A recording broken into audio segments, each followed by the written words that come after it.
Friends, it's been a difficult week in a lot of ways. We're going to have political night, and I'm going to read you a Langston Hughes poem because the drink I've invented for tonight is called the Langston, and I've got another one that I'll explain later. So I've got a little poetry for you to start out tonight. Langston Hughes' Dream Deferred, also known as Harlem.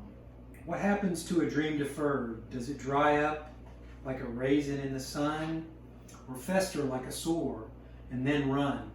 Does it stink like rotten meat, or crust and sugar over like a syrupy sweet? Maybe it just sags like a heavy load, or does it explode? It's been an explosive week for all kinds of reasons, and I want to make tonight's episode about love as much as I can, even though we understand why there's a lot of people out there that are really angry with good reasons. So tonight I'm going to make one drink called the Langston. It's the upscale drink that'll have an ingredient that's hard to come by. And then I'm going to make another drink called the Low-rate, because Langston Hughes, great African-American poet, was known as the Poet Low-rate, not laureate, Low-rate of Harlem. And he's one of my favorite poets.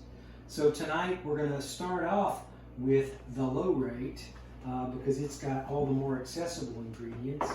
And so, as you often do, you start with a cocktail glass full of ice. I'm going to make the single tonight, but as always, you can double things if you need to. And then it's going to have 3 different white liquors in it.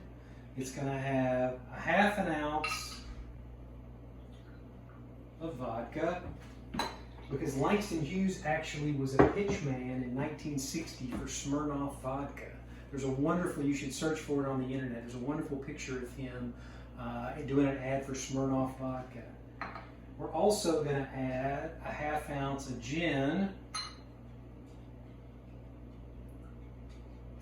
because gin is the official drink of the Harlem Renaissance, and there were all kinds of gin joints, and he references gin in a lot of his poetry. And then we're going to add a half ounce of something I don't drink very often, of rum. It's kind of dripping, sorry. A half ounce of rum, because he spent a lot of time traveling in the Caribbean, and they drink a lot of rum down there. And then you're going to add an ounce and a half of pineapple juice for that Caribbean thing. I knew I was going to run out. I've been spending a lot of time in the lab this afternoon, and if I'm a little scattered, that's why. So an ounce and a half of pineapple, and then we're going to top it off with Sprite. So just fill the glass up with Sprite, and then give it a little stir, and then we're going to add an orange slice to this one. So this is the drink, this is the democratic drink, the accessible drink that I think all of these ingredients you should be able to come by. Oh yeah, and then we're also going to add, I forgot to do this, just one little shake of orange bitters. So shake that up that way. And taste that. We spend a lot of time perfecting this one. That's pretty good. Very drinkable, kind of sweet. I think this is a good summertime drink. The one that I'm most excited about that I'm going to make is what I've called the Langston. And it's kind of a knockoff of a drink. Well, this is a knockoff of what's called the Harlem. Mr. B's, Mr. Boston's cocktail guide from the 1930s makes talks about the Harlem, and I've sort of adapted that recipe to make the Low-rate. And this one is, well, I'll tell you stories about this one as we move forward. So with this one, you're also going to use some gin, because it is the, the official drink of the Harlem Renaissance. We're going to have about 3/4, no, what did I decide? No, 1 ounce of gin.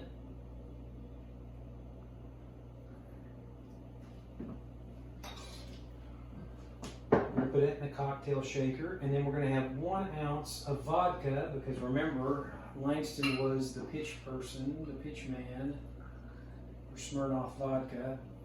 And then the drink that Langston Hughes this is the only drink he ever had, he said, that he was completely out of control on, and it's absinthe. I invested in a bottle of high-end absinthe from my friend Blake Lane at Preservation. I've got his t-shirt on here. So Bowling Green friends, go to Preservation Tasting Room and buy a bottle of wine. If you want to take out a mortgage on your house, you can buy a bottle of this really high-end absinthe like I did. And it's so high-end that we're only going to add just about a teaspoon of this stuff for a cocktail shaker. There you go. And then we're going to throw in just a splash of orange bitters. Remember, Angostura and Feet Brothers are good. Reagan's not so good. Shake that up. We're going to pour this in a peach glass. You could pour this in a martini glass if you wanted to. That. This one's pretty high octane.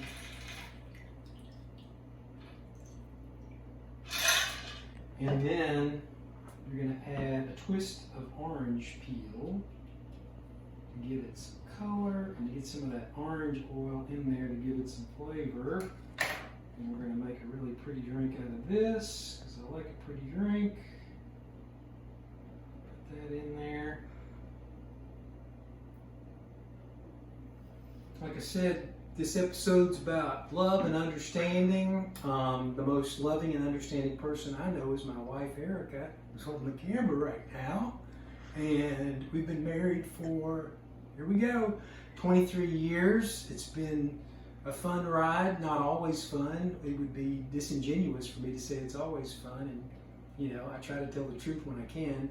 So I'm raising my glass to all our friends in Minneapolis and the difficulties they're having there, the difficulties up in Louisville, to my wife, Erica, and here's to love, friends. Cheers.